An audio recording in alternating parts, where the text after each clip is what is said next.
Breadman Edwards, what's good, Brad? Not much, man. Just working. What's going on in the gym today? Just had two of my guys sparring. That's all. All right. Aaron Peterson, Kuko. When are they coming back to the ring? Iran fight May 27th. Oh, my bad. That's how you pronounce it. Iran. Yeah, it's Iran Peterson. He fights May 27th. Kuko gonna fight sometime in June.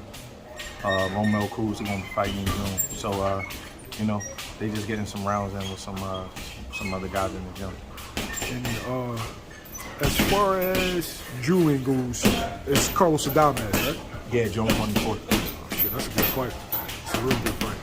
WBC Eliminator? Interim? Yes, at 160. Big fight that just happened this past Saturday. Gervonta Davis stops Ryan Garcia's 7th round. What was your thoughts on it? Kind of happened how I expected it. You know, it was they both talented, but it was just a difference in skill. You know, Gervonta Davis know how to apply his talent a little more. He's a little bit more mature.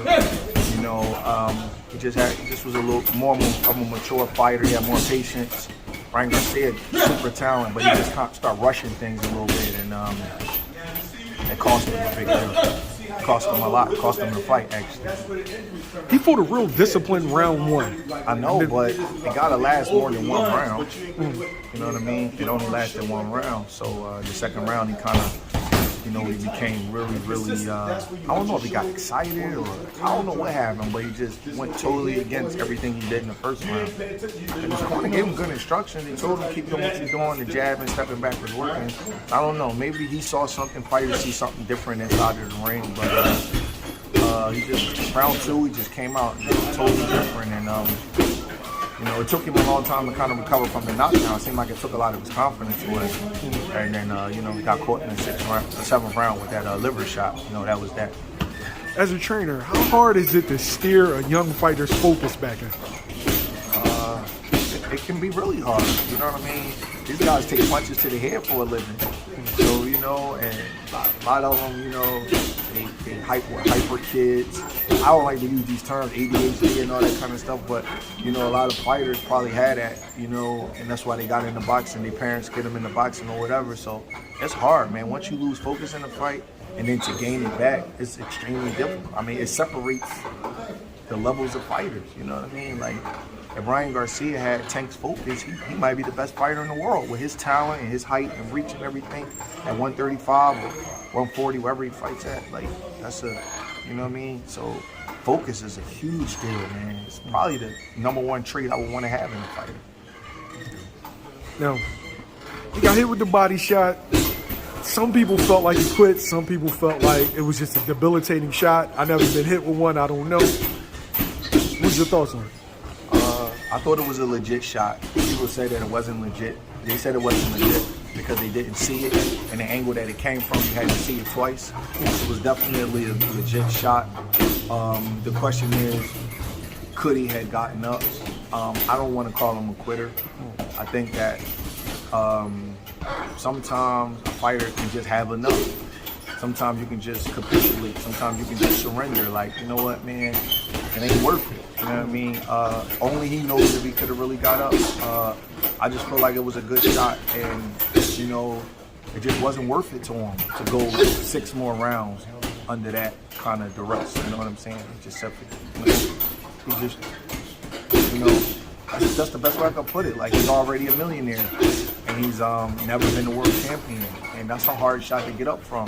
So in that moment, it could be playing tricks on your mind. You may not think you can get up from it, you know what I mean? And then afterwards, maybe he regrets it, maybe he doesn't.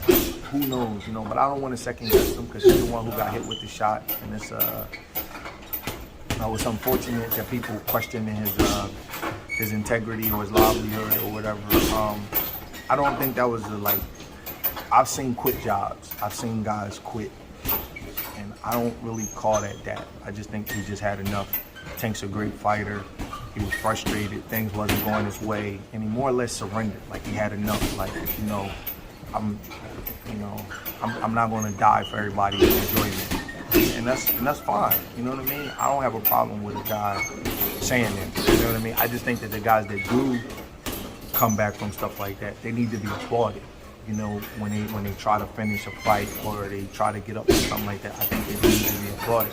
I had a kid in Caleb Plant that took a lot of criticism for holding or whatever in the last few rounds of his fight, but he got hit with that same body shot in the 6th round against David Benavidez in the 6th round, and he made it 12. It's a tough shot to deal with, you know what I mean? But mentally, you got to be willing to go through that. I think that, you know, sometimes fighters have to learn to be professional. They have to learn to do certain things. So now that Ryan has been in the fire, maybe next time he gets in that situation, maybe he'll respond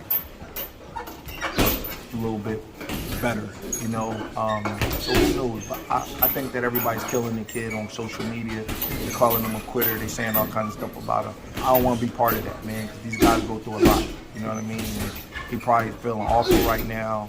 You know, he made a lot of his brand on social media. I'm sure it's hard to just turn your notifications off when you see and hear everything everybody's saying. So it's tough, man. You know what I mean? It's you know, he just got bested by the better man. Sometimes you gotta tip your hat to the other guy and just, you know, respect him. That's a brutal shot. Is this one of those situations where the fans call for a fight that might not be ready, and, you know, management, promotion be like, nah, we need a couple more fights, we need another year? Is this a classic case of that? Yes, I think so. I think so, but the thing is, I think the kid wanted it. Sometimes you gotta give a fighter what they want.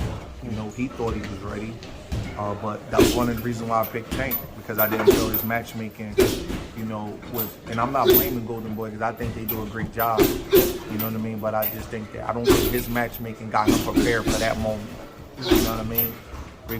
I've said this many times, Tank is a great fighter. Anybody's not gonna beat him. The person that beat him is gonna be the real deal.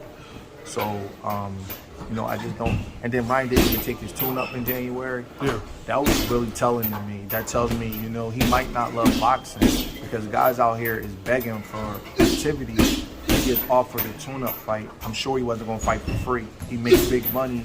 So to make big money in a tune-up fight and to turn it down and not want to be sharp going into your big Super Bowl, not so much not wanting to be sharp, but to not take that extra camp with Joe Goosen and stuff like that, it told me a lot. So, it reminded me of Jerry Coney and Larry Holmes. That's what it reminded me of. Coney was a hell of a fighter, but he probably wasn't ready for that moment, and he took off a whole year going into the Holmes fight. You know what I mean? So that's when a prospect takes off a whole year waiting for a big fight, when he could have fought multiple fights around that time to get better. It says something. You know what I mean? You know, it's a little bit impatient. And it also says maybe your people don't believe in you like that. They don't want to risk you against other guys. So, but nevertheless, I thought that, not that so much he was rushed, I just thought that Tank was just farther along in his progression as a fighter. Tank is hitting his stride right now. It's not the Tank that struggled with his lower. You know what I mean? This is a better fighter.